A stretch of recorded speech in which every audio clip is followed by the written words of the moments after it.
Елате с нас на втората ни спа почивка с 4-месечното ни бебе. Мястото, на което ще ви заведем днес, е хотел Сам Елион, който се намира в Самоков на около час и половина път от София. Преди да продължим с главната тема, искам да предам едно съобщение на всички семейства или просто всички двойки. Задължително ли е да ходите на почивка? Абсолютно не. Заслужава ли си? Да. Ще се почувствате ли по-добре да смените обстановката вкъщи с детето или да ходите само на работа и долу до кафето? Определено. Аз лично съм на мнение, че всички жени и всички майки заслужаваме да си отпочинем. А единственият вариант това да се случи е мястото, където отидем да има абсолютно всичко необходимо и да не мислим за излишни битовизми.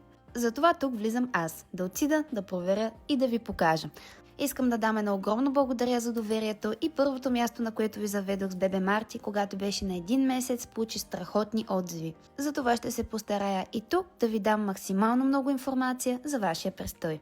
Стаята, в която бяхме настанени, беше стандартна за 2 човека с едно бебче. Естествено, в стаята, когато сте с малко детенце, имате кошарка, огромно пространство, модерните за сезона цветове, които са бежево и кафяво, и имате каничка, с която ако сте с малко бебче, може да претопляте водата и да не си носите целия уред за това.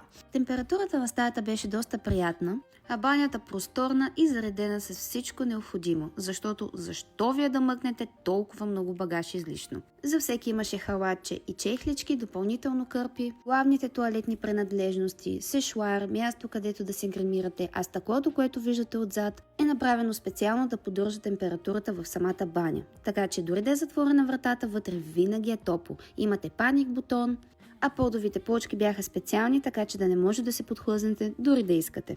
Слезнах долу набързо да изпия едно кафенце с бебо и тъй като хотелът е сравнително нов, все още е доста спокойно.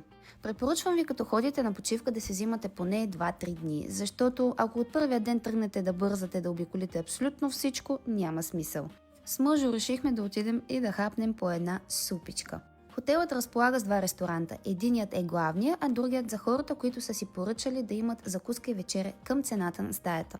Другото интересно тук е, че към детския кът имате прозрачна стена, чрез която може да наблюдавате детето си вътре, без да присъствате реално там. Нашето маниче на 4 месеца нямаше как, но все пак съм длъжна да го кажа за останалите. Баща му реши да го учи да се набира, не му се получи особено. След една кратка почивка отново в стаята и малко игра с бебе Марти, решихме да се насладим малко на интериора и всеки по неговите задачки. След като часовникът удари 7:30, с бебо се засидлихме да хапнем гладни. Естествено за него млякото, за мен е манджата. За вечеря може да избирате между блок маса или да отидете в ресторанта от главното меню. Както знаете, почваме с храната. Салати от свекло до зелена салата, гръцка салата, шопска салата, сирене, кашкавали, мезенца за лище, за ракийката, за виното. Общо взето за всеки вкус по нещо. Плодове, сладки, тортички, хапчици, бананчета с шоколад. Ако сте на диета и ще ходите на почивка, забравете го този филм. Ако обичате паста, в зависимост дали ядете месо или не, може да си я направите по ваш вкус. Имаше ориз, кебабченца, кюфтенца, пилешки крилца, пилешко с бекон, пържени картофки, рибка. Хапнахме си доволно и хайде в стаята да нахраниме и бебо. Той естествено заспиваше на бутилката, защото беше един дълъг ден за него, а баща му продължаваше да работи, защото за него няма почивка. На следващия ден с пълни сили беше време да заведем бебе Марти на първият му индивидуален басейн. Докато сме спали сладко, отвънка е завалял сняг. Беше една страхотна снежна приказка. Баща му не е много голям фен да става в 7 часа на закуска, но тъй като бебо става заедно с мен, което ще рече с кокошките, само двама да се отправихме за една хубава закуска. Любимата ми част – сутрешното кафе. В случая си избирахме закуската по меню, което честно за мен е наистина по-удобно. След като цялото семейство беше будно, беше време за спа. С халатите на нас и водичка под ръчичка стигнахме до едно прекрасно и слънчево място. Чисто, подредено, ново. А сега нека направим една обиколка заедно. Там може да посетите инфрачервена сауна, ако искате доста да се загреете. До нея се намира и така известната хималайска сауна, която аз лично предпочитам.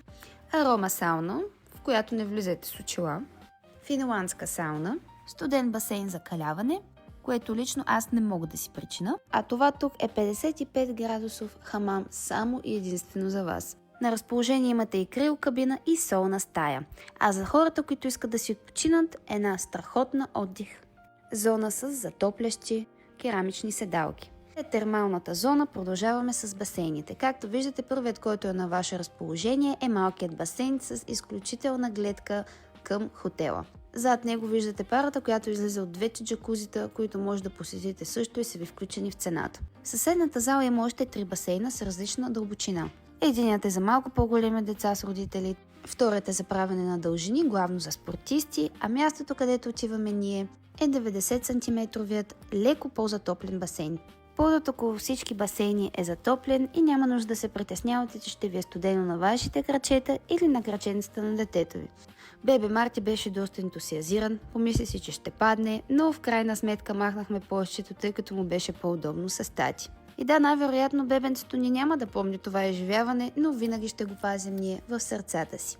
След като бебе Марти очевидно се измори, беше време да се качим, да му направим една хубава баня и да хапнем едно вкусно мляко.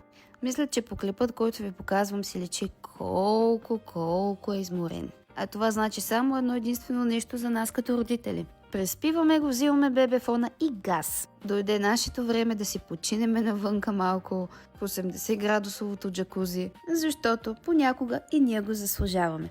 1 час добре и се прибрахме горе, тъй като все пак сме родители. Аз минах набързо да си взема едно кафенце от лоби бара и докато се усетим, стана отново време за вечеря, а отвън зимната приказка просто продължаваше. Взехме си по един бърз душ, малко игра с бебе Марти, естествено и малко работа и бяхме готови да слезнем долу. Този път вечерята беше от главното меню, като аз естествено в зимния сезон какво да си поръчам освен скариди. Установката беше топла и приятна, още в романтичен стил. Тези лампи допринасят ястието винаги да идва при вас топло. Честното ми мнение за храната, готвят страшно вкусно, изглежда прекрасно. Прасенце мама си взе допълнително. Хайде да ви поразходя още малко. Тук имате гейминг стая за по-порасналите дечица, а за големите деца като баща му имате голяма стадионна зала в хотела. Така завърши и вторият ни страхотен ден, а това е гледката ми, когато тръгнах да заспивам. Наистина страхотно преживяване, 10 от 10 от мен, имаше абсолютно всичко необходимо, изглеждаше страхотно, нямаше толкова тъпканица, защото хотелът все пак е нов, но ако седа по предишното ми клипче, вие пак ще го напълните. Благодаря ви за доверието и не забравяйте, почивката е нужна на абсолютно всеки един от нас. Пари се изкарват, време се намира, но емоциите и моментите остават завинаги.